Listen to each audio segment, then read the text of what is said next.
Welcome to my talk on how to avoid buying a lemon with a focus on electromagnetic fields. This particular talk is very personal to me because this is how I started my journey in building biology and starting the whole industry. Was moving into our home. We both developed insomnia and didn't sleep well, didn't even think the house could be contributing. And then I subsequently had 10 miscarriages in this house. And over a long period of time started to realize it happened while living in the home, and we were sleeping on the other side of the wall of the meter panel. We were sleeping directly above geopathic stress when I had a dowser in. The council used to come in and spray blackberry bushes on our property because we were against the border of Parks Victoria along the Yarra River.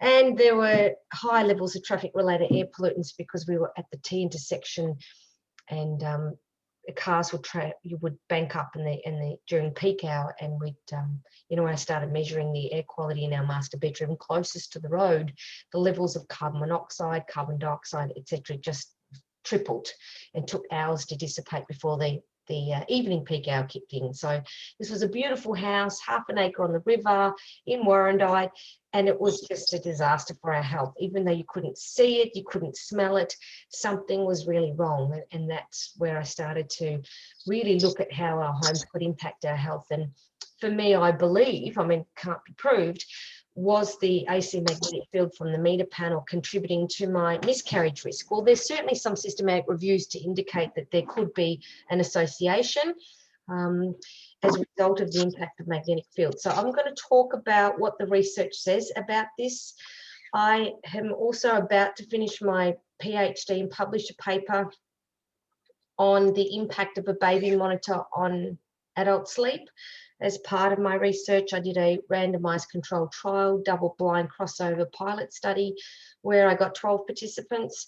And over 4 weeks, in week 2 and 4, I subjected them to a baby monitor in week 2 and 4 and got an IT specialist to fiddle with the mechanics of it, so it was double blind. I didn't know if the baby monitor was on or off, and I put that into their room for 7 consecutive nights. They'd sleep there, and then it was removed. All of the baby monitors were coded. We then subsequently looked at the data and finally have analysed that data as of this week. It's taken a year and a half because of the COVID issues and not being able to get access to the sleep lab, etc. And it's statistically significant that their sleep diaries, they indicated that they didn't sleep very well on the week that they had the baby monitor on. And also we noticed some unusual changes in the EEG. During the 7 nights every week, they had to wear 3 electrodes in the back in the occipital area, as well as 3 at the front to measure heart rate variability and their brain waves. And what the data indicated was that during non-REM sleep, it decreased their theta and gamma and beta waves during non-REM sleep. Now, the interesting thing about that is there's not a lot of research that shows that, and yet, this is one of the very first real-world studies. Most studies are conducted on mobile phones, or they're conducted in a sleep lab. This was done in people's homes. Finding people's homes that had very low levels of electromagnetic fields in their bedroom was difficult. Finding adults that slept well was difficult because 40% of the population, adult population, don't sleep well and have some degree of insomnia, according to the latest parliamentary inquiry. So after all that, it was worth doing the study, and I'm currently finalising the paper, and then we put it out to a journal and see how it goes. So it's quite ironic, 30 years later, 20 years later of being impacted by EMFs, now publishing on the impact of this on human health and seeing that it does actually impact sleep, which is what I first realised when we moved into this home. Okay, so lots of information on my book, Healthy Home, Healthy Family. That's the 3rd edition. I've resubmitted that, reprinted that recently. I'm hoping to get the 4th edition in by 2023. This book is still very, very current. The only thing it doesn't really have in there is on 5G, but I'll talk about that tonight. There's not a lot to add to that because there's not a lot of data available in the scientific literature yet, although that's starting to come to the fore. The CEO of the Australian College of Environmental Studies, which was established in 1999. as a result of a need to educate people about the health hazards in the building environment. And I'm very proud of my graduates who are doing incredible jobs as building biologists in going to people's homes and educating them how they can reduce their toxic load to everyday products, how they can reduce their exposures to radio frequencies and wireless technologies, and of course to reducing their risk for condensation and mold problems. Without doubt, mold and electromagnetic fields are the two main reasons why people employ building biologists to assess their homes. All right. Building biologist is, for those who are not familiar with this, we are basically like a GP for the environment. We go into the house and identify, are there health hazards that could be impacting the person's health? Most of our work comes from referrals from integrated doctors who specialise in environmental medicine and environmental sensitivities. They'll get us to come in. Most of their patients have very tricky autoimmune diseases, and they have long-term chronic fatigue-like symptoms. They'll often have rainouts phenomena. They'll have a group of stealth infections, tick-borne related illnesses. They'll be often diagnosed with autoimmune disorders like MS and other types of chronic immune disorders affecting multiple organ systems. So I train the building biologist to know what are the hazards in the house and what symptoms and adverse health effects it can create. So a big part of the work we do is initially to do an exposure history to identify, based on the client's symptoms, okay, I know I need to look for these hazards because they can cause that symptoms, and then to come up with a sampling strategy, and then either do lab testing or other forms of testing with their meters, etc., which are often very expensive, in order to come up with a hypothesis, test that hypothesis, and then provide the evidence in a report. It's a 2-year full-time course, an advanced diploma of building biology. I'm currently in the process of looking at creating a Bachelor of Building Biology with an honours stream to do more research. All right, so we work with a lot of trades. I love the fact that 75% of us are women in the building. We're the only building construction industry in Australia to have a majority of women, middle-aged women, who are out there to make, a difference, and I love that. And they often don't come from the building. In fact, very few come from the building industry. Some come from the health industry, like naturopathy, maybe 10%, but most are women who've either had kids on the spectrum or are chemically sensitive or mold sensitive themselves, and have found through a very long time of doing their own research that the house has made them sick. So the ASBB, Australasian Society of Building Biologists, has a list of amazing building biologists around Australia. If you're looking to find one, please have a look at that website. Okay, we live in a sea of radiation. Without doubt, since 2000, we have increased our exposures to man-made electromagnetic fields by 10 to the power of 16. So the order of magnitude of at least 16-fold. Compared to when our grandparents were children. Never in the history of mankind have we ever exposed ourselves to this type of man-made radiation. And because the burden of proof is not on industry or telecommunications to prove it's safe, it's literally been launched almost across every inch of this planet without a requirement to prove harm. And this is the problem. It's like asbestos, PVC, tobacco smoke all over again. The burden of proof isn't on industry or manufacturers to prove that the product is safe. The burden of proof is on researchers like myself to spend their entire life to go, yes, actually there is a problem here, Houston, we need to act. And as you can imagine, we're dealing with multi-trillion-dollar industries who have a vested interest in the outcome and financial interest. And unfortunately, that can often come at human health costs, as we are beginning to discover with man-made electromagnetic fields. But like so many of these hazards, they have very long latency periods. So, you'll probably find about 3 to 5% of the population will be immediately impacted by these frequencies with things like tinnitus, racing heartbeat, POTS, postural orthostatic tachycardia. When they get up from a lying position, their heart starts to race, for example. They often get headaches. Children, I find, get a lot of abdominal migraines, where a lot of the way they express headaches can be through their gut, and that seems to be quite common anecdotally from my experience with kids with electromagnetic sensitivities. Most of us, however, will be impacted long term. We are all impacted by electromagnetic fields, and there's been sufficient evidence of live blood analysis to show this Rouleau effect, where red blood cells start clumping immediately upon being exposed to man-made electromagnetic fields like radio frequencies from wireless devices. Fortunately, your body is an incredible thing that is able to adapt to short-term exposures, and in response to that, it produces large amounts of antioxidants in order to prevent the free radical damage that is occurring. Unfortunately, over a long period of time, eventually that antioxidant system gets overwhelmed, and eventually you have these high levels of free radicals that are causing mitochondrial dysfunction and ultimately cell death, suppresses melatonin, increases risk for almost any form of cancer. And a very important study came out, it was actually a systematic review, that magnetic fields and electromagnetic fields increases the risk of any form of cancer in children by at least 2-fold if exposed for the first 15 years of life. Now that's a problem. I'll go through that data shortly.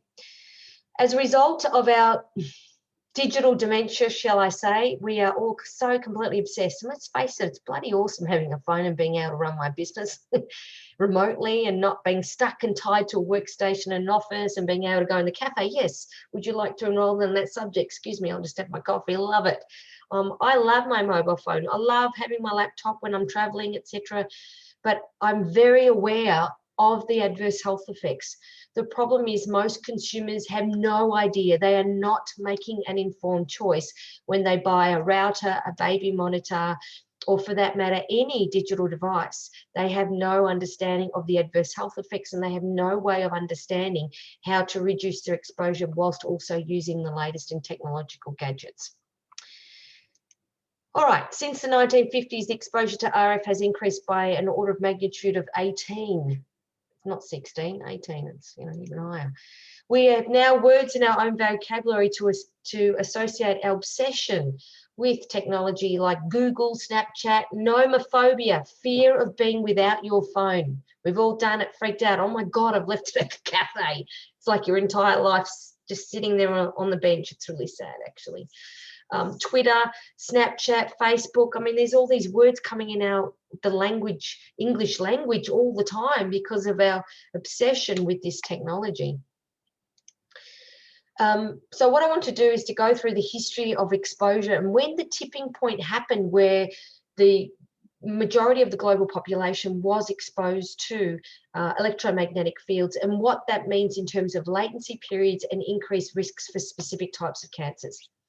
Bluetooth was introduced in the late 80s, and it provides data exchange between fixed and cell devices over very short distances, such as in your car, such as Bluetooth phone, earpieces paired to your phone. Wi-Fi, it's more of a distance, it's a local area network. Obviously, we're using this in our homes and our workplaces, where it provides data exchange without the use of cables. WiMAX, of course, is metropolitan area network that transmits signals over an entire town. So they're more our personal local area networks. What I want to go through is just briefly the different generations of the mobile telecommunications communication system and when the tipping point actually happened. So the first generation was called the Nordic cell telecommunications. It was launched in around the mid-1980s. Sweden actually was one of the first, and Finland, to introduce this technology widely in its population, at least, probably 5 to 10 years than almost any other Western country. And that's when the adverse health effects were shown with a lot of the research in Karolinska Institute in Sweden by Professor Lennart Hardell and Ollie Johansson. So that was when the first generation, but it was different to the others insofar it was analog, it was a continuous wave, and the frequency used was around 450 and 900 megahertz. The second generation, referred to as the Global System for Cell Communication, or GSM network, was launched in the early 1990s. And that's when digital voice came onto the market and the capacity to do SMS, or short message services, or texting. deployment of the mobile phone base stations happened around the early 1990s and continued, and especially during the 2000s as the network got better. In the third generation, it was referred to as UMTS, or Universal Cell Telecommunication System. It was also when CDMA was introduced, the Code Division Multiple Access System, and this enabled us to have smartphones where we could actually access the internet and get onto the internet, get onto YouTube and to the internet to access various websites. And this is when it became far more popular in the population. By 2010, 80% of the global population had access to a mobile phone or had a mobile phone. So that's when really a lot of the data we're looking at in brain cancer risks is actually starting around 2005, 2010. Now, most brain tumour have latencies of 15 to 25 years. So in reality, anything we're seeing in brain tumour risk is early compared to what we are anticipating by mid-2020s and the late 2020s because of the latency periods involved in these grade 4 glioblastoma multiform types of cancers, which is this particular type of brain tumours that is becoming more prominent in the scientific literature. The fourth generation, referred to as long-term evolution, this is when apps became available on our phones. We had increased data access, far greater capacity and improved latency. So we were able to watch videos more easily from our mobile phones and or stream videos on the phone and start using it more for businesses in everyday way, the same ways that we were using our computers. The fifth generation, of course, was launched last year and referred to as the Internet of Things. It's using a completely different technology. The infrastructure is very different. It requires antennas up to 200 meters because it's using higher frequencies, which have shorter waves. In short, that means because they're shorter waves, you need the infrastructure to be far closer in order to be able to penetrate buildings, for example. If you have lots of trees at the front of the property, that's going to impact it, which is a good thing as far as I'm concerned. And it's using MIMO technology, multiple input, multiple output. So it's beam technology as opposed to a 360-degree radius that the traditional 2, 3, and 4G network was using. Now, currently, from my understanding, the 5G network is still using the 4G infrastructure around, I think it's 3.5 gigahertz.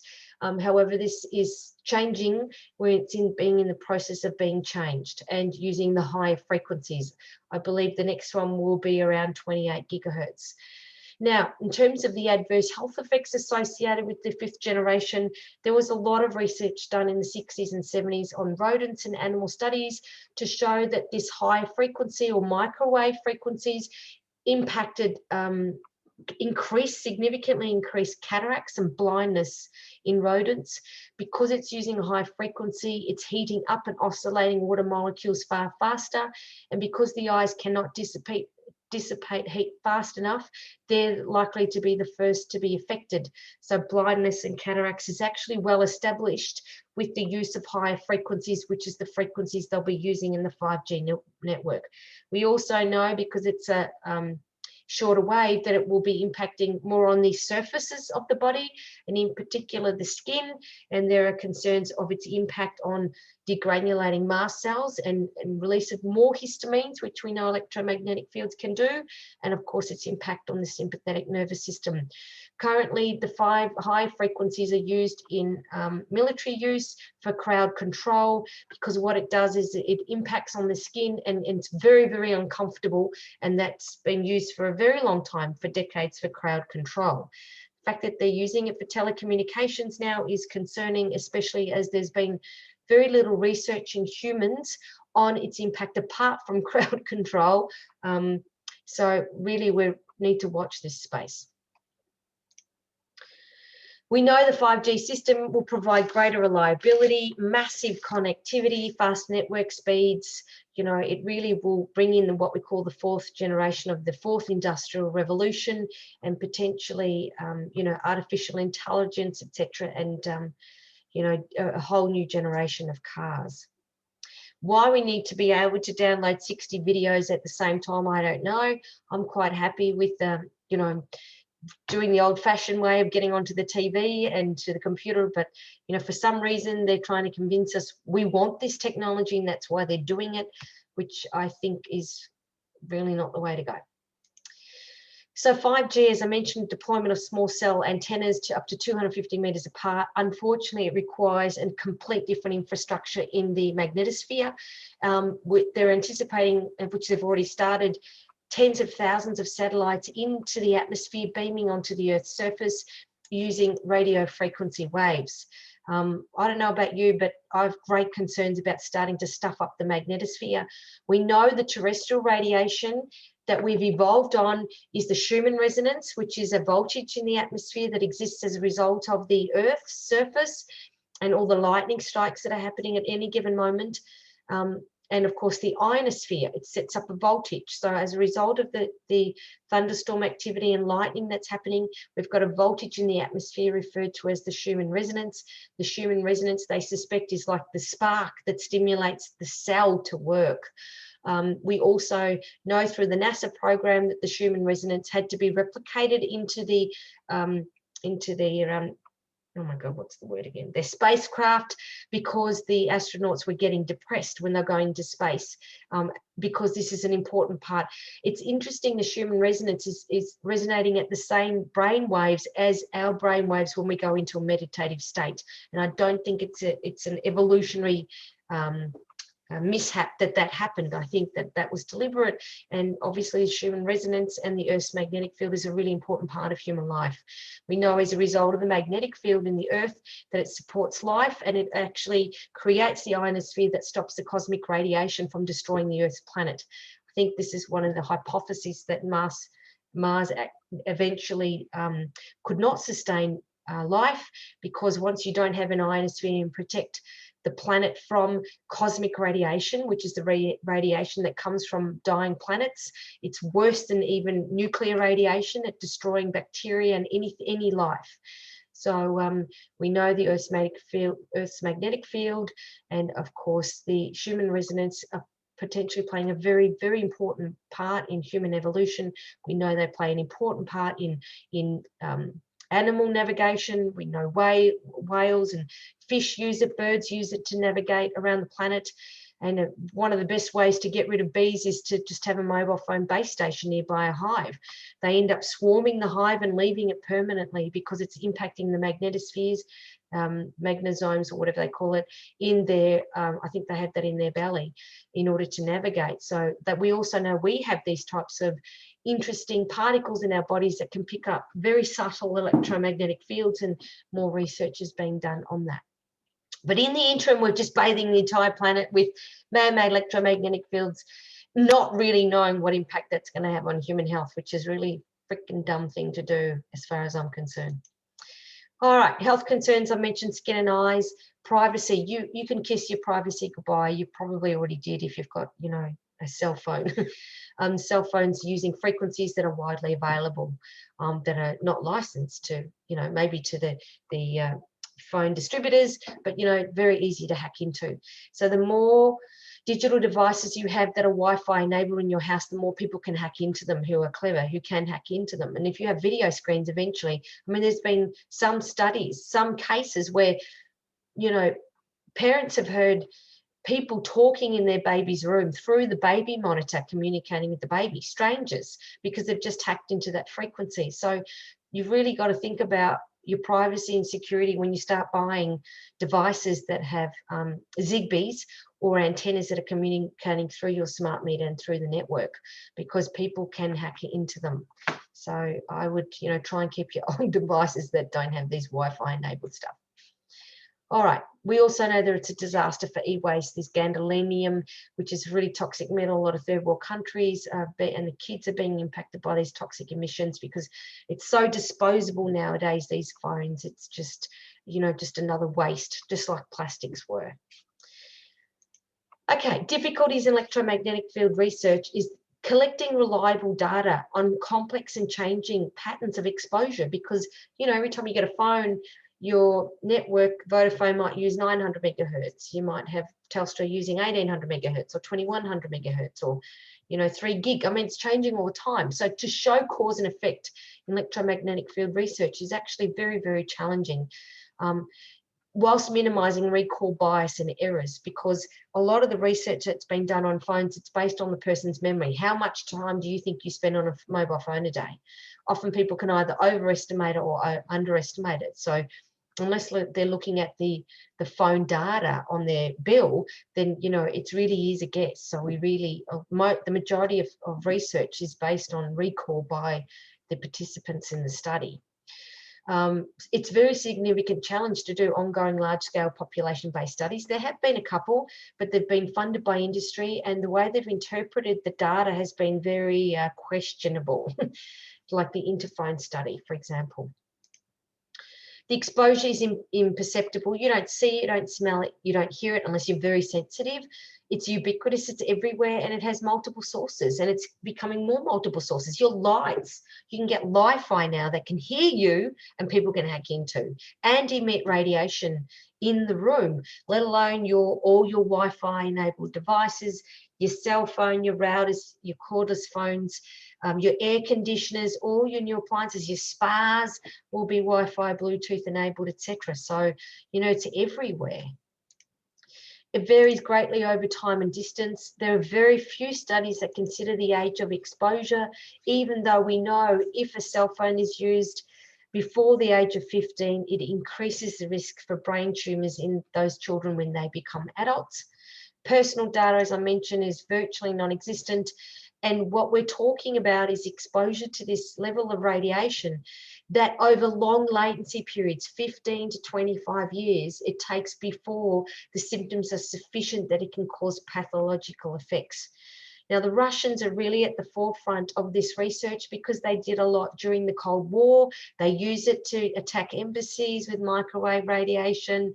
They were very concerned about this, to the point where in 1974, they tried to ban microwave ovens, but because of international free trade, I don't know whether it was America or which other country sued them or threatened to sue them if they didn't buy their microwave ovens into Russia, because of international free trade agreements. So that's how concerned they were. They didn't even want microwave ovens in their country. So there's been a lot of very interesting research. There's a great report by Hecht in 2016 on the Russian research that was conducted. And the reason why the Russians also are very adept at this is because they make it mandatory for anyone in the electrical industry or telecommunications industry.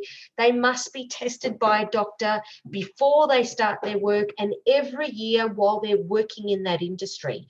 So what they found was gradual decline in central nervous system function over, a decade. Symptoms started to show, and they were often subtle: fatigue, bit of ringing in the ears, changes in their heart, for example, and eventually significant decline in vasomotor impact.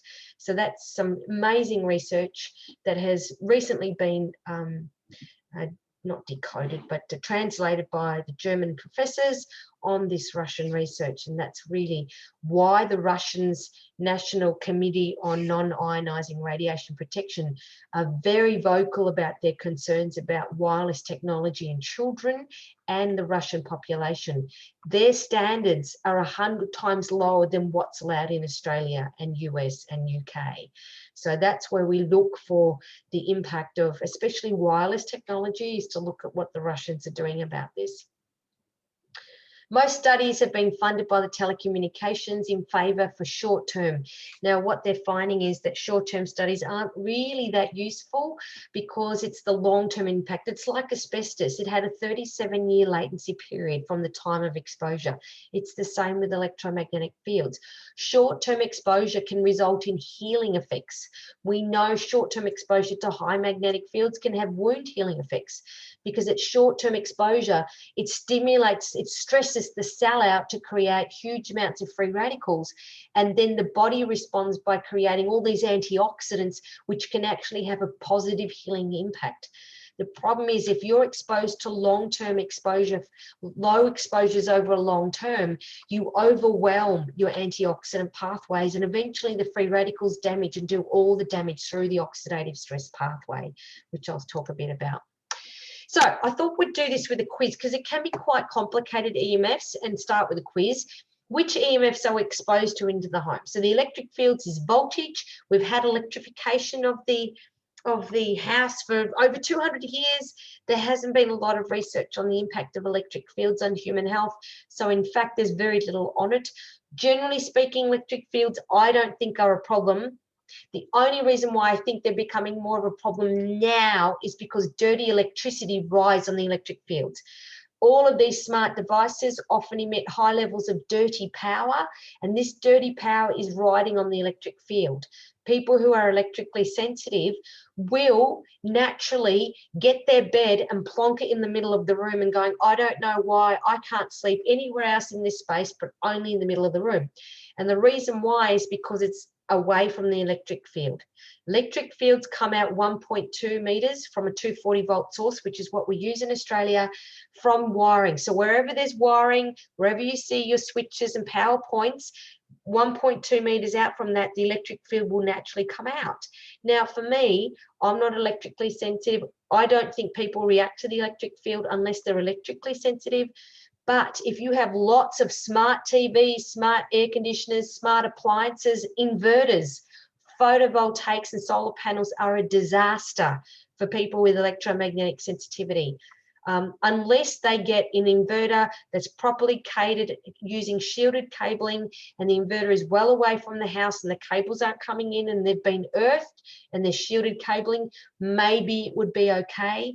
I find so many people reacting to the solar powers. It's not the panels, it's the inverter that's creating high levels of not just AC magnetic fields at the box, but also dirty electricity riding in the building wiring all over their house. So more often than not, people who are electrically sensitive, once they get an inverter and solar panels, they can't live in there anymore. So just be mindful about that. That's why I won't get solar panels. Now you can get it, and Cara Kiley and through Spectral Design are developing shielded cabling for solar panels, and you know, you're thinking about where the inverter is and the cabling so it doesn't create high magnetic fields, but it's going to be a hell of a lot more expensive to do this. So it's something you need to be mindful about. AC magnetic fields is current. It's the movement of electricity along a conductor. So when you have electrons moving on a conductor, it creates current. It's like the river flowing, the current of the river. So magnetic fields are associated with adverse health effects, and I'll go into the data in that soon. Radio frequencies are emitted from all your wireless devices. So to communicate without cables, you need radio frequencies. So basically your cell phone uses it, your cordless phones, your baby monitors, your air conditioners, anything you use remotely that's tuning into another device without cables, that's using radio frequencies. Your mobile phone base stations, for example, anything that's Wi-Fi enabled will emit radio frequencies. Dirty power, I've just mentioned, high frequency spikes from 50 hertz right up to 3 gigahertz or more, and that's happening in fractions of a second. So it's going forward and back from very low frequencies to high frequencies like this. Once you get an inverter, that dirty power will be riding along all the building wiring in the house, not just the inverter. And all your smart devices will do that as well, creates high levels of what we call dirty power. And that's why it's important to have capacitors. If you're going to buy Wi-Fi enabled devices, make sure there are capacitors to reduce the dirty power, and so that doesn't happen. So which of these electromagnetic fields are we exposed to in the home? All of them. Which EMFs are classified by the International Agency for Research on Cancer as a group 2, possibly carcinogenic to humans? Remember, IARC is a division of the World Health Organization. They are magnetic fields and radio frequencies. So in 2002, as a result of 2 systematic reviews and pooled studies on the impact of high voltage transmission lines and childhood leukemia, they classified magnetic fields as possibly carcinogenic to humans, especially children. In May 2011, they classified the radiation from all your wireless devices, including your cell phone, as possibly carcinogenic to humans as a result of research that came out from the Interphone study, the Serenet study, and the research from Professor Leonard Hardell's research team on brain tumours and mobile phone use. So it's saying that there was sufficient evidence that we have concerns. There have been many researchers and appeals over the past 15 years to push this to a group 1 known carcinogen, and certainly since the recent publication of the National Toxicology Program and the Ramazzini Institute, both in the US and in Italy, that showed unequivocally that exposure to a cell phone in the rodents caused cancers, specific types of cancers, schwannomas and gliomas in these rats. That is sufficient evidence to indicate plausibility and associations or causation. Many researchers, this is why they're saying this should be a group 1 carcinogen. So that was the rodent study from the National Toxicology Program. They spent $30 million US on this study. It was designed to prove that cell phones don't cause brain tumours. It did the opposite. And the researchers were so concerned they published their findings early. It caused cardiomyopathy in the right ventricle of male rats. And it was a statistically significant increase in brain gliomas, tumours, and acoustic neuromas. So that's basically tumours on the acoustic nerve of the ear. The Ramazzini Institute also confirmed in 3,000 rats that an increase in schwannomas in male rats. Now, childhood leukemia since '79, they've been concerned about the relationship between magnetic fields from high voltage transmission lines and childhood leukemia. And in short, this research that came out this year, just a couple of months ago, July the 20th, so that was really recently. I only know this because I'm about to publish my dissertation, and this was a study I came across, just recently, a few days ago. And it was a systematic review, which means they're looking at all the research and all the studies that have ever been done on electromagnetic fields and childhood leukemia. And they came up with 33 studies of the relationship between the childhood leukemia, which included over 186,223 children. That's a lot of kids. And they found that if they were exposed to 0.4 milligauss or 4 milligauss or higher, they had more than a doubling in the incidence of any childhood leukemia, any childhood cancer, not leukemia, childhood cancer. So if the child was exposed to 4 milligauss or higher for the first 15 years, they had a double the incidence of developing any cancers during pediatrics. Now, we know brain tumours in children are the most common brain tumour. When is a child going to be exposed to that? Now, the good news is magnetic fields are generally quite low. In all the research, most people are going to be exposed to about maybe up to 0.5 to 1 milligauss in a house, generally. The exceptions will be if your house is close to a power line. My house is close to a power line. In fact, in the living room, during the time when everyone's home for cooking dinner, it will be just over 1 milligauss, which isn't great. So the bedroom's, not at the front of the house. If you're near high voltage transmission lines within 400 meters, you're going to be exposed to high levels of magnetic fields in excess of 4 milligauss, probably more like 4 to 15 milligauss. If you sleep near any of the following devices where your bed head is against this device, you're going to be exposed to high levels. That will be a fridge. If your bed butts up to the wall of the back of a fridge, if it butts up to an inverter that's kicking in the nighttime, or a electric hot water service that kicks in at the night time, if your bed's adjacent to that, that's a problem.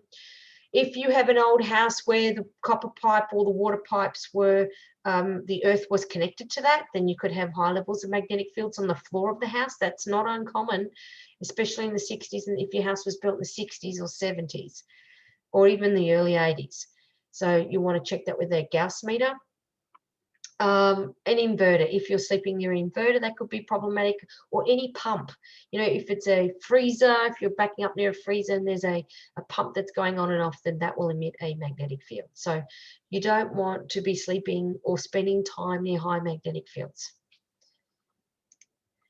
All right, so the correlations between cancer and electromagnetic fields, there is so much data on here. You can see from 1978, the 80s, the 90s, the 2000s, 2010s, the 2020s. I mean, there's a lot of data here. Brain tumours, so recently as part of my dissertation, did a systematic review of all evidence-based systematic reviews and meta-analysis, which means I looked at studies that looked at studies. So there were systematic reviews that looked at heaps of studies, like the one I just showed you on childhood leukemia, but this one was on radio frequencies used in all your wireless devices and brain tumours. So, you know, in this particular first one, Alicia, for example, in 2017, this was a meta-analysis, which is the highest form of research you can do. They looked at 24 case control studies, and their summary of that was that long-term exposure of more than 10 years of a cell phone on one side of the head increased your risk of brain tumours by 1.7-fold. In this study by Choi in 2020, involving 46 studies, case control studies between 1979 and 1990, they found that if you used a cell phone for more than 1,000 hours, it increased your risk of brain tumours by 60%. So these are top of the range studies that are summarising all the research and evidence that has been done for decades.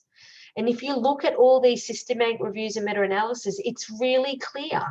And what's clear is that the radiation emitted from all your wireless devices, and especially your cell phone, because it's the one closest to you, that if you're using a cell phone on one side of the head for more than 1,000 hours or for more than 10 years, you more than double your incidence of brain tumours. That's it. A lot of study on that. It's definitive. It's clear as day when you actually see the research. Research that shows that there's no impact, 90% of the time they've been funded by industry. Now remember, because of publication bias, they don't have to publish. If they're funding the study, there's potentially thousands of studies that have never been published because the person funding it didn't like the outcome, so they didn't have to publish it. So we call this publication bias, and it happens a lot. In fact, when it comes to environmental health research, we know that there's a significant amount of industry funding and warping of the statistics. So, you know, this is a real problem, which makes you question, well, what's the point of doing research if we know that the way they word it is such that it makes it look like there's not an impact when in fact there could be?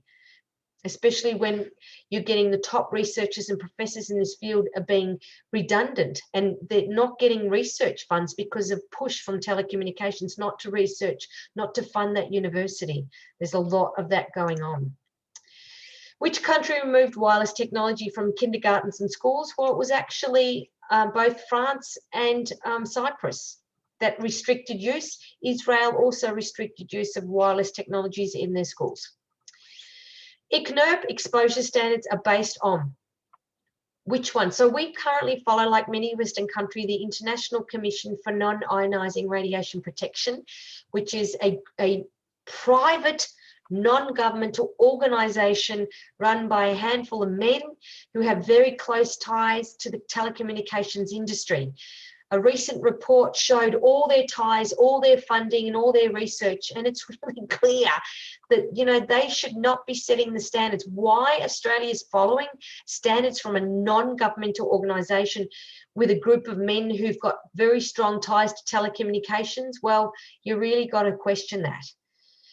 They base their standards on heating of tissue over a short period of time.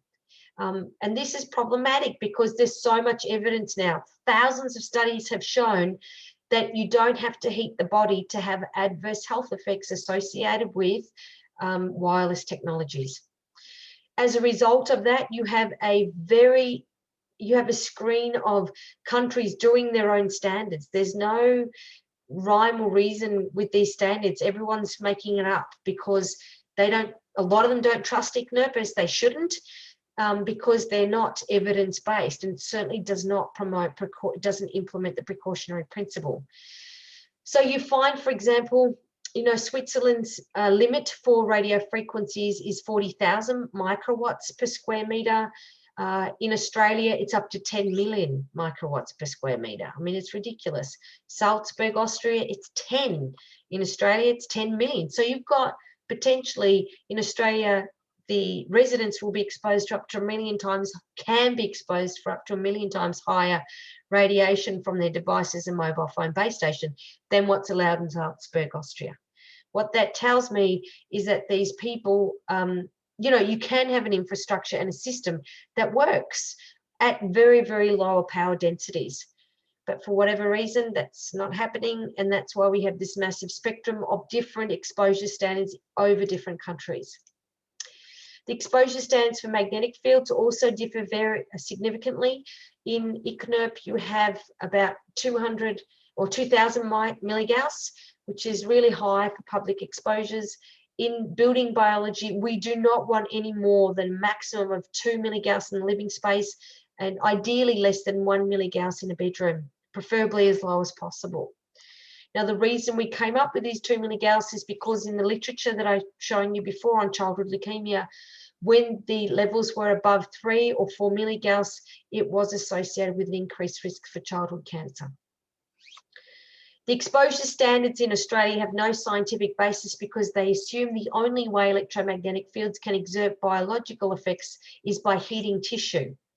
This contradicts thousands of peer-reviewed studies. It fails to protect the health and safety of the public, and it protects the economic interests of the telecommunications industry, according to Professor Martin Paul in 2019. He's got some great videos on YouTube. The exposure standards. So this year, IGNIR developed the international guidelines on non-ionizing radiation. And these guidelines suggest that we shouldn't be exposed to more than 10 microwatts per square metre in the day, and people who are sensitive shouldn't be more than 0.1. I can tell you right now, and this is average levels, if you've got any wireless devices in the house that are beaming radio frequencies, it's going to be more than 10. It's going to be in the thousands. So it's very, very, very important that you only, that if possible, try and use hardwired Ethernet cable wherever you can. If you have to use a cell phone, then you need to keep it away from your person. Use text instead of ring. Keep it, you know, at a distance. So you've got a loudspeaker, or have at least an earpiece to keep it at least 30 centimetres from your person. They warn you about that on your phone anyway. With magnetic fields, you want to keep it below 2 milligauss. In this standard, they say below 3. I would say no more than 2. And in sensitive patients, trying to keep it to 0.3 milligauss. The average exposures in the scientific literature, when they're using exposometers and averaging how much people are actually being exposed to at the moment, they're finding the average person in Western countries is exposed to around 115 microwatts per square metre. Although it can vary, because of course, if you've got your router on your desk and you're working for hours at a time, I can tell you now, you're probably in the near field, which has the worst biological effects, far quicker to get electrically sensitive if you're using a cell phone like this, or if you've got a router or a cordless phone, you know, within 30 centimeters or a meter of where you're spending a lot of time. That is a big red flag for a building biologist. So a building biologist will come in and listen to your concerns and obviously address that and test what you're worried about. But the reality is of what's going on is the closer the device is to your person, the greater the exposure. So I know, Mrs. Smith, you're concerned about your client's smart meter, but you're just telling me you're using your cell phone 2 hours a day next to your head. Now, I'm going to show you that you're exposing yourself to thousands of microwatts per square metre, as opposed to the smart meter from your neighbour 10 metres away, which is barely detectable on my meter. So the closer the devices are to you, the greater the exposure and the more harm it will create, especially routers, extenders, boosters, cordless phone. Baby monitors are a disaster, and I've just proven that with my study. In fact, it can emit more radiation than almost any other device. Many of us building biologists are seeing these kids with baby monitors who are not sleeping. They end up in the baby wards in these children's, you know, mother-baby units, and you know, we're turning them off, getting the client to turn them off. If you have to watch your baby or hear your baby breathe, I'm not sure why you need to do it unless they were medically at risk of SIDS or cot death, then get a hardwired CCTV. But generally no wireless devices anywhere in the child's room or adjacent rooms. No way. This is playing with, you know, this is really bad. That's why I used a baby monitor in my study, because it emits very high levels of radiation. Not that I told the participants that, but, you know, they were healthy adults and it affected them.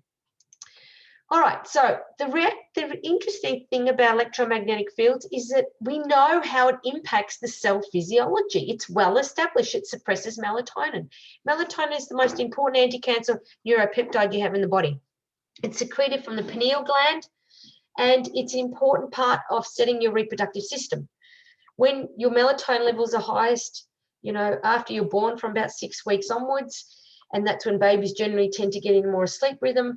And then when it drops at around 10 to 14, that's when puberty starts. A drop in melatonin is what starts puberty. Melatonin is your circadian rhythm, your biological clock. It's important for reproduction. And the quickest way you can suppress it is to put the cell phone near your head or have any wireless devices in your bedroom. That is a big no. And that's the summary of my research, is to say, don't freaking have any of these devices in your bedroom, because we know it impacts sleep objectively and subjectively. So it's really important you don't have them in your bedroom and you don't have them in adjacent rooms. So if you have to have a wireless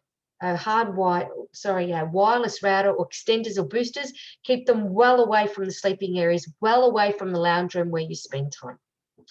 The second thing is it enhances oxidative stress. I'll go into more detail in that in a minute. It impacts sleep stages, especially non-REM sleep and the alpha waves of non-REM sleep. It tricks the body into thinking it's daytime instead of nighttime, so it impacts the quality and the depth of sleep. We know it enhances the permeability of the blood-brain barrier, which increases other toxicants, mold, and other infections into the central nervous system, because it impacts the tight junctions of the proteins in the blood-brain barrier, and that's how we think it could potentiate the impact of other toxins. So we know especially that electromagnetic fields, both AC magnetic and radio frequencies, act on voltage-gated calcium channels. These channels are specific to the testicles, to the heart, and to the brain, where the symptoms of electromagnetic sensitivity happen to occur.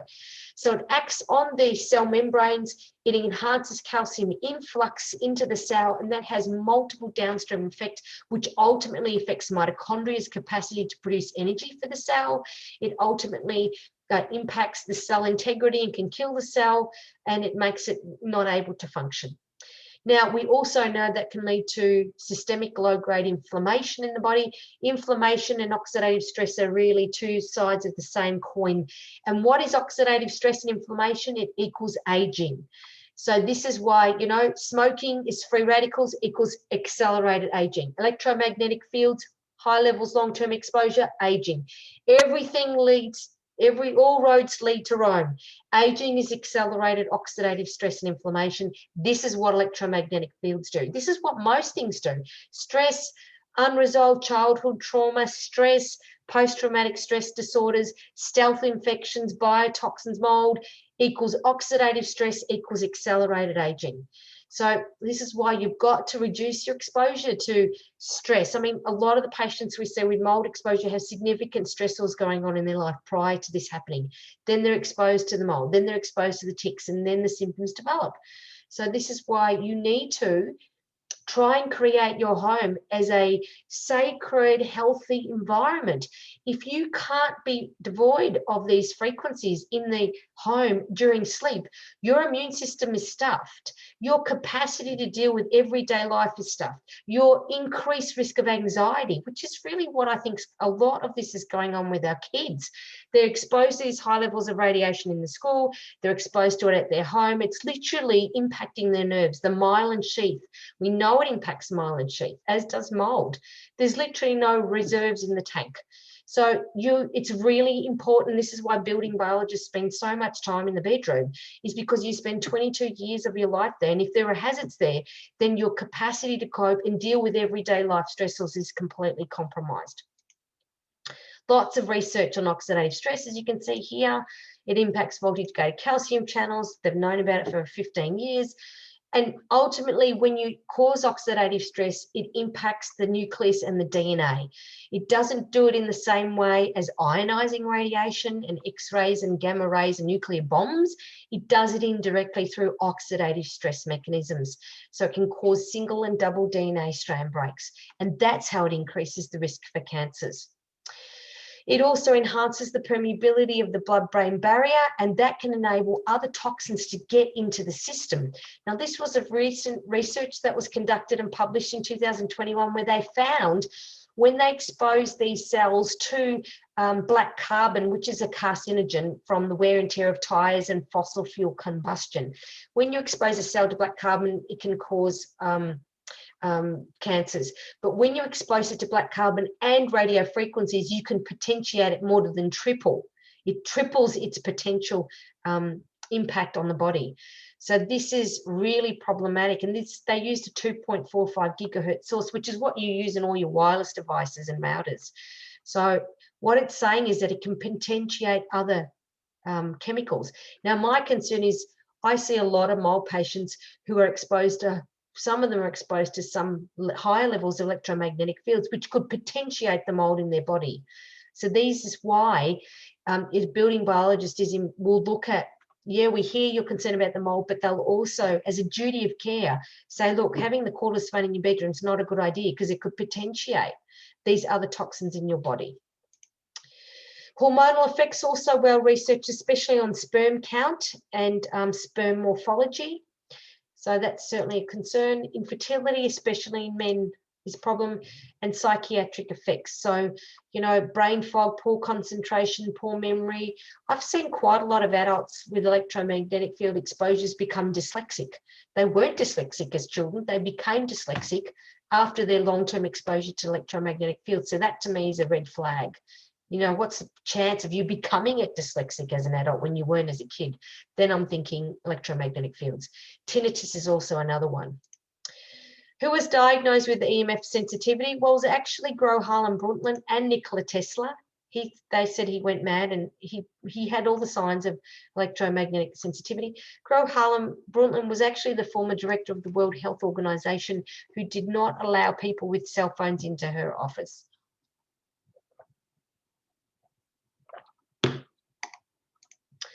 Which country published guidelines on electromagnetic sensitivity as a duty of care? That was Austria, and that was in 2012. So having a quick look at internet, I'm just reading your internet is unstable. If I drop out, just hang in there and I'll quickly log in again. Low-grade systemic inflammation and autoimmune response to myelin sheath. Now, this is what they're finding with patients with electromagnetic sensitivity based on research published last year by Dominique Belpomme and Irigaray in France. They're at the forefront of the research on electromagnetic fields. They found that 1/3 of people with electrical sensitivity are chemically sensitive.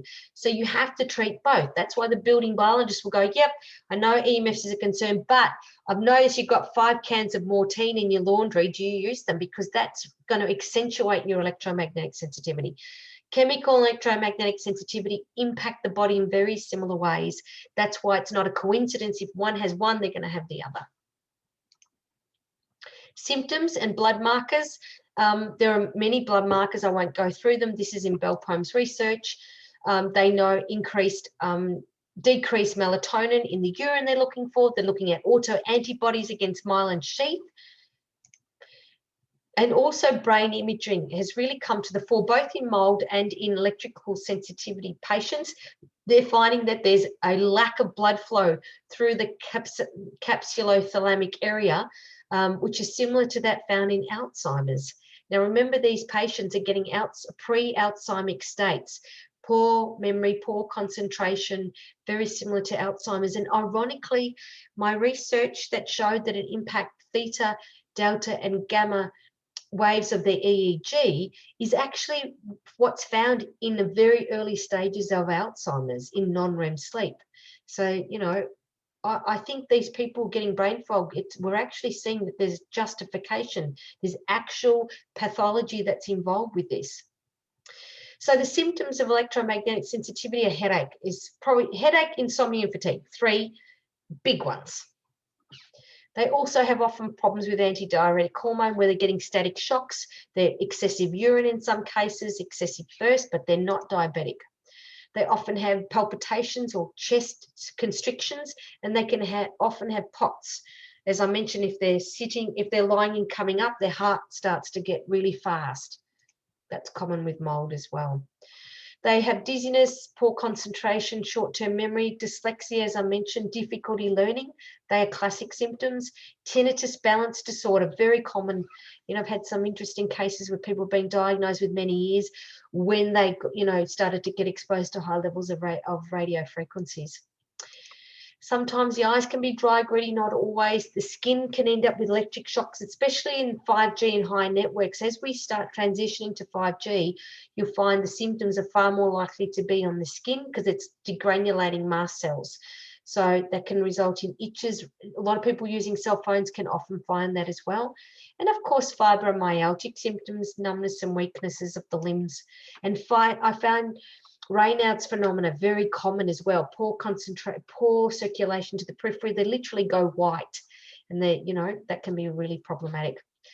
And sensitivities to light, chemicals, sound, noise, you know, all of these other things come with it. It's like the entire nervous system is becoming hyper vigilant for stresses and lives in that state. The Austrian medical guidelines I mentioned, that was 2012. French researchers, that's the research on all the biomarkers for EHS. The one that came out last year, again, by the same researchers on electromagnetic sensitivity, so well worth getting your hands on those. And the European guideline for environmental medicine that has a 35-page document on side effects, pathology, and treatment for electromagnetic sensitivity. We're all exposed, so we are all potentially impacted by this long-term.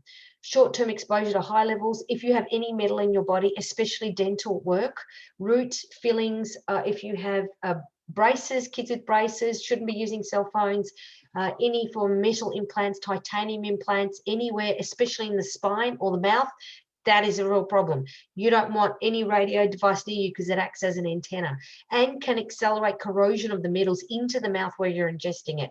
You don't want to do that.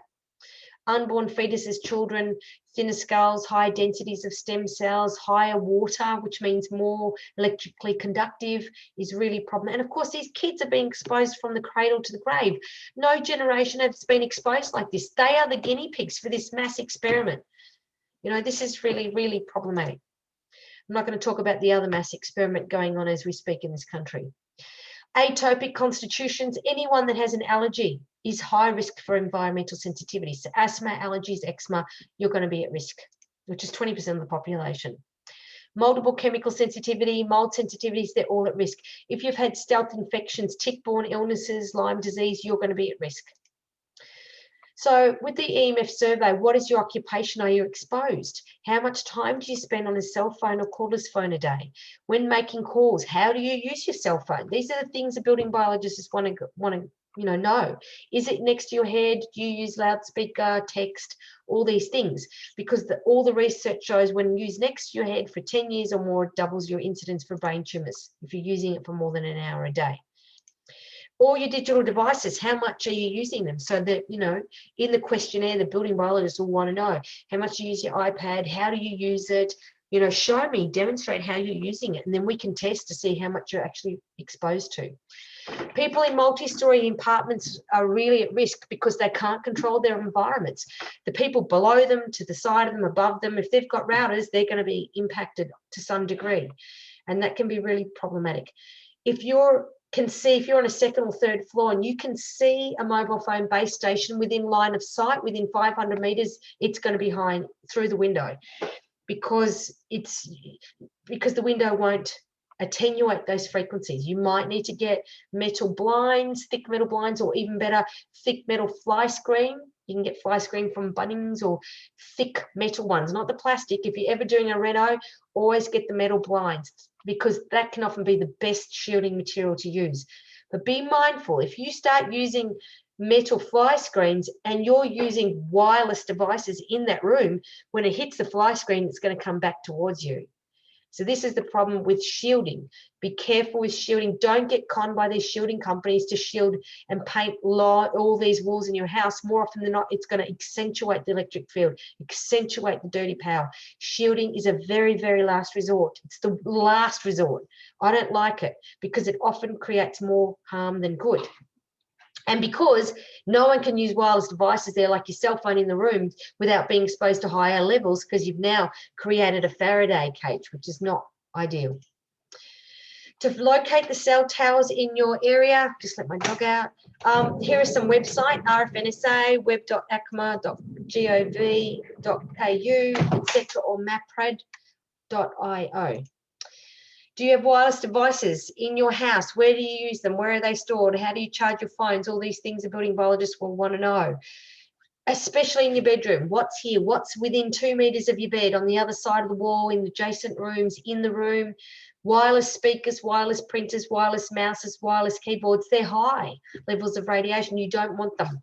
You either want hardwired, like, hardwired options like I have and like pretty much most of the building biologists have, or turn them off. If you have to have wireless routers and things, turn them off at night at the power point. Don't turn it off at the router, because all of the new dual band routers that are coming on the market have multiple antennas. So you turn the button off and it looks off and the light goes out, but suddenly now it kicks in at 5 gigahertz and emitting high levels of radiation. So unless you turn it off at the power point, it's a good chance that it's still on. Okay, I'm not going to go through any of this. I'll just go through treatment because I'm over time and I want to get through some questions.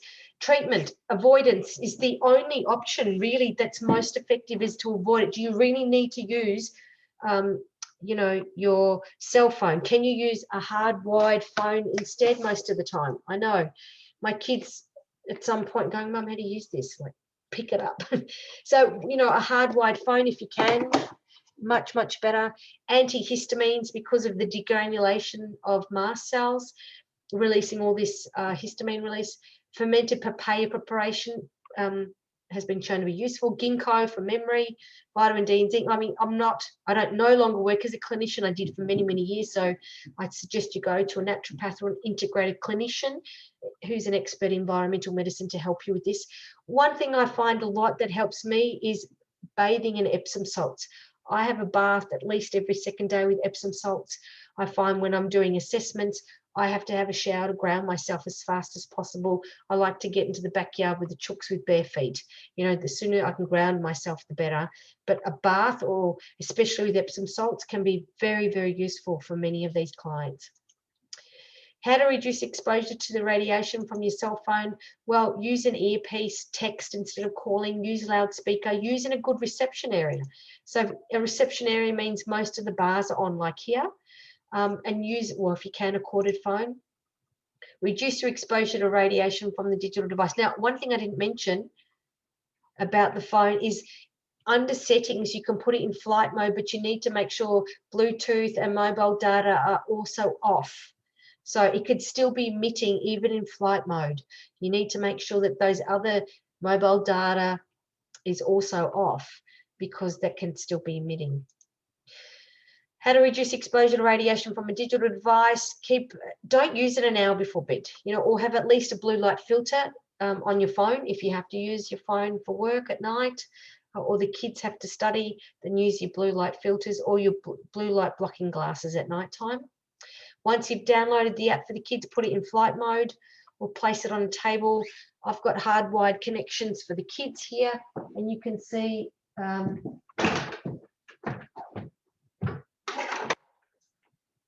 you can see that here.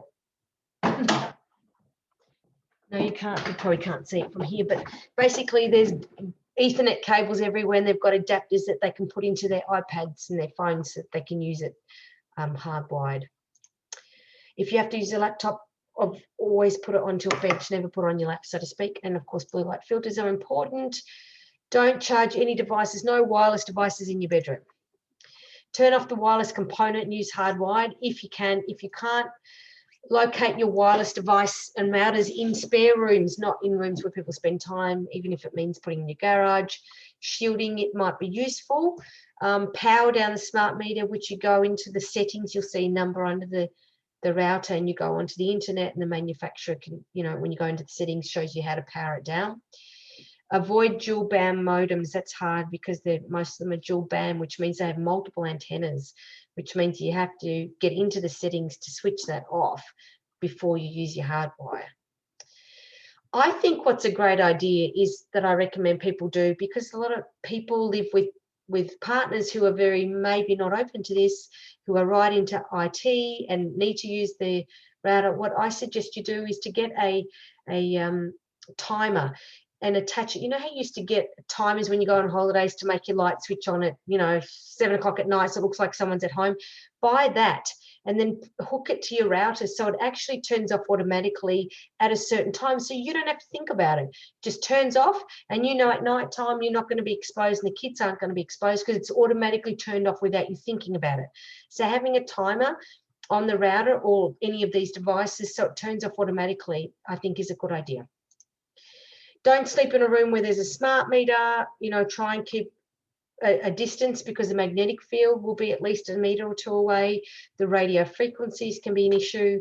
You can get the antenna relocated away from the smart meter to the roof if you can't move the bed away from that. If you have to sleep in a room with a smart meter, then at least put the bed head on the opposite wall. If you can't do that, then at least put your feet to the wall where the smart meter is and your head in the middle of the room. Whatever it takes to keep your vital organs away from the smart meter. Setting up a low EMF bedroom. Look, people who are really sensitive, probably the best option for them is a canopy, a bed shielded canopy. They can be a bit stuffy in terms of air, but they do work, and people do with electrical sensitivity find that they're one of the best ways and only ways that they can sleep. If it's in a multi-story apartment, make sure the bottom's also shielded and earthed. That's important. So a bed canopy may be a last resort, but it is, and I think they're about $2 grand, but well worth it if you're electrically sensitive, or you can't get, you can't control external RF coming into your building, or living in a multi-story apartment where you're at the mercy of everyone else. This can be a last resort.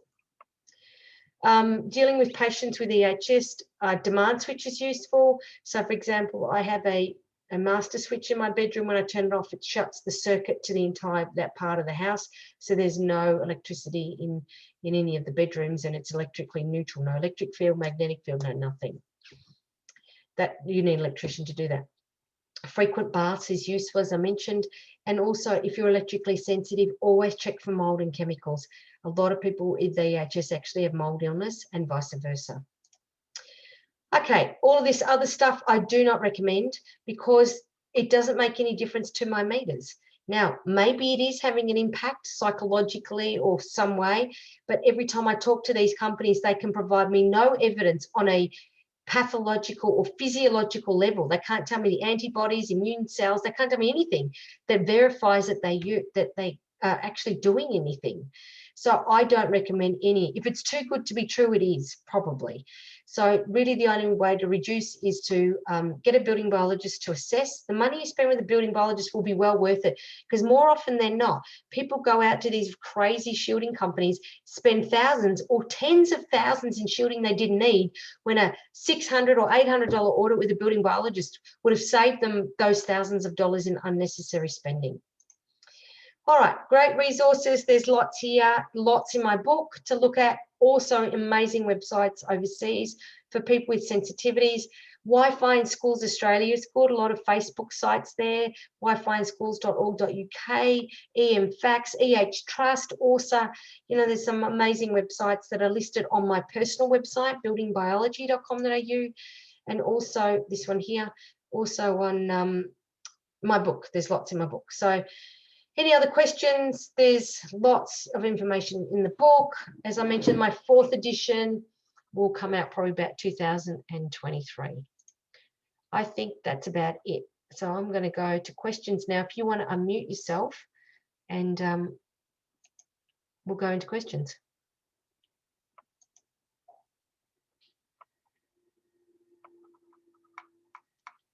I've got a lot of questions here. Okay. How do you protect high magnetic fields from fridges? Is it a brick wall better than a stud wall? No. Magnetic fields you can't shield, so it's distance. Normally within a meter, you'll be fine from a magnetic field, providing the cabling isn't under the house, for example. But yeah, magnetic fields are very, very difficult to shield. So you want to keep a meter away from any device that's drawing current like a fridge. Doesn't matter whether it's a plaster wall or brick wall, magnetic fields will penetrate that. Is underground power lines better than overhead? Yes. And the reason that is because the electric field is gone, because the earth, it's earth, so to speak. And with the magnetic field, it tends to be deeper, which means that, even though you can pick up the magnetic field immediately above the underground power line, if you have a Gauss meter, it drops off quicker with distance. So that's the reason why underground power lines, I think, are better, providing the cabling isn't going under your house. I've had that in a couple of occasions where that's happened, where they've built, allowed to build above where the cabling's going to the substation. That can be very problematic, but that's rare. Yeah. Sydney has been switched on 26 gigahertz in the last few days. Wow, that's not good. Yeah. I can't, yeah, I'd be interested to hear from my building biologist about that, from Bronwyn Bennett. Okay. Because of course the meters, getting a meter that measures that high frequencies, we don't have that yet. They're very, very expensive. They're coming on the market, but they're expensive. So that's really concerning if they've switched that on. Yes, didn't China send a satellite up into orbit for 6G? I believe so, but that's only because I read it in the newspaper and I don't believe a lot of what's going on in the newspaper, to be honest. Our cells are electrically charged. If disrupted, can affect membrane permeability and a whole host of other activities that occur in the cell. Absolutely. And that's why we are concerned about EMFs, because we know it acts on voltage-gated calcium channels in the cell. What do you think about street lights coming into bedrooms? That's more of an issue in terms of light exposure. The street, unless it's Li-Fi, and it'd have to be in a new area for that to happen, the old street light emits a sodium frequency, which is yellow light, and that's high blue light. It's a bit confusing, but it can affect sleep because it's tricking your body into thinking it's daytime instead of sleep. So if you've got street lights that are coming into your bedroom, then just get a blockout blind. That's the simple solution for that. Question, do you recommend using villa board instead of regular plaster boards? Definitely, especially in waterproofed areas, definitely. What do you think about houses using prefabricated concrete? Does it trap EMFs or anything else to know about? Doesn't trap EMFs? No, because metal isn't a problem. You don't get what we call capacitance coupling unless